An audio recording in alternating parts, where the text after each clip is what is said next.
Let me tell you a little story. Not a personal story as in my own story, but somebody I met. I was talking about this one time in the khutbah of Jumu'ah, Friday khutbah in a community in the States.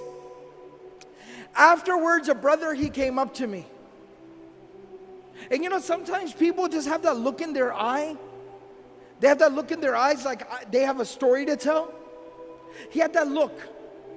And he walked up to me and he said, brother, what you just talked about really personally hit home for me. And I talked about the death of Khadija, the death of Abu Talib. Such a serious thing. So I said, please tell me, how did it hit home for you? I sat him down, I said, please tell me your story. He said, brother, today was the first day that I prayed in a year. I grew up in a Muslim home. I was born in a Muslim family. I was very practicing for most of my life, praying 5 times a day. But today is the first time I have prayed in a year. I said, what happened? He said, about a year ago, my life was picture perfect. You know, sometimes you have like a 5-year plan or a 10-year plan, your grand plan. And you know, when everything is falling into place, your plan is working out, everything is going according to plan. He said, I was in that part of my life. I was nearing the age of 30. I had gone through college and medical school, working 2 jobs on the side. I had gotten married during that time, found the woman of my dreams, the love of my life. We had 2 beautiful small babies, children, 2 small children. I was in my medical residency, working 16 hours a day.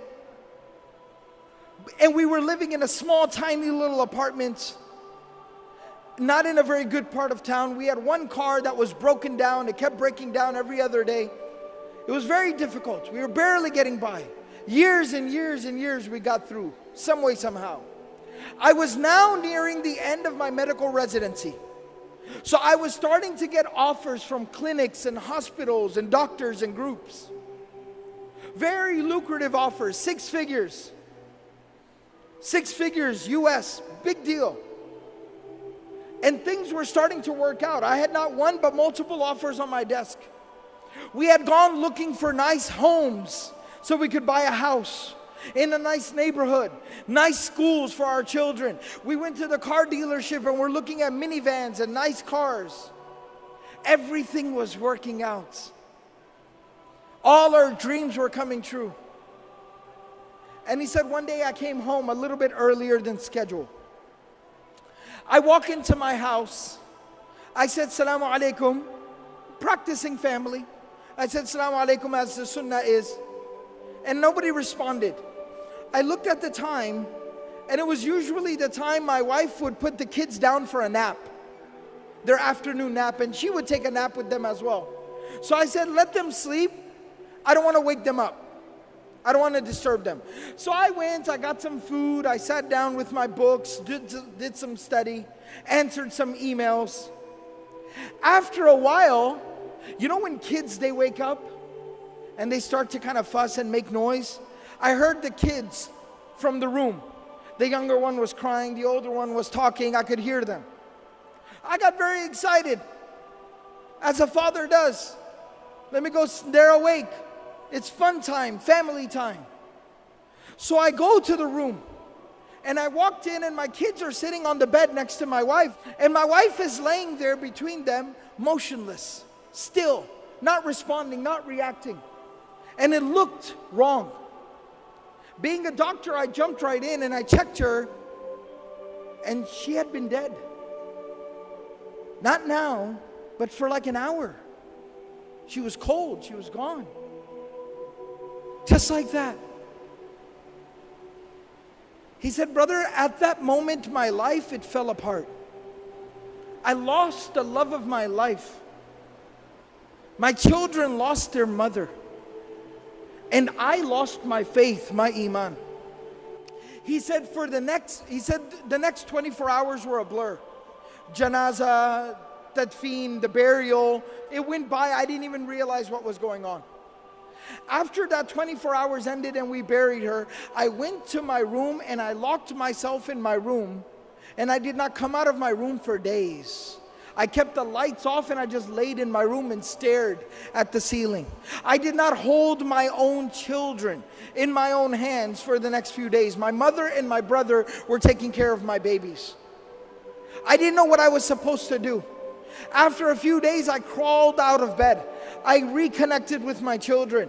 I tried to get back to work, figure out how am I supposed to work and take care of my kids. My mother and my brother, they helped me so much.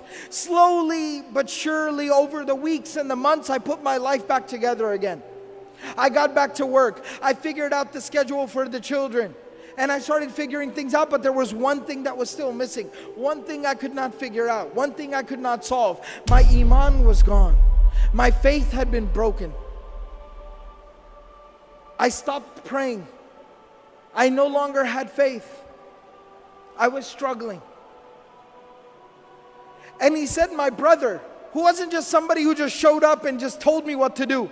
You know, some people, when they give advice, they're never there for you. They never help you. They don't support you. They just show up and tell you what to do. My brother was not like that. He looked after my kids. He stayed awake with my babies when I had to go to the hospital for a call. He's somebody who took care of me and my kids. I respect him. I love him. And he's very pious, very righteous. He prays. He kept telling me every single day, brother, come on, you need to pray. Brother, come on, you need to pray. But I kept resisting and refusing. He said, this morning, today, he showed up at my house and he said, I am not taking no for an answer. Mother will watch the children. You are coming to the masjid with me. You will come to Jumu'ah. You will put your face on the ground before Allah subhanahu wa ta'ala and you will pray. You will make sujood. You will say Allahu Akbar and that hole in your heart will be filled. And he said, and I came to the Jumu'ah, the Friday prayer, I heard the khutbah and you were telling the story of the Prophet ﷺ, how he lost the mother of his children, how he lost the love of his life. And I found the answer to my question.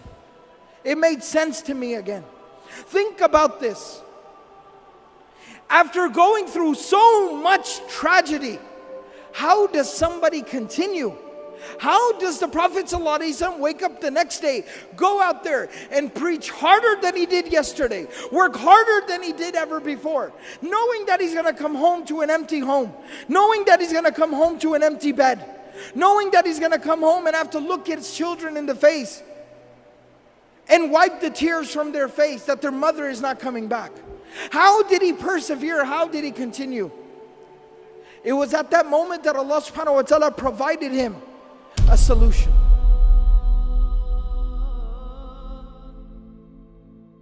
Allah subhanahu wa ta'ala took him on the most miraculous journey any human being has ever experienced. It is called the journey of Al-Isra wal-Mi'raj, the journey by night to Jerusalem, and then the ascension above the heavens. The journey by night to Al-Aqsa, and then the ascension above the heavens.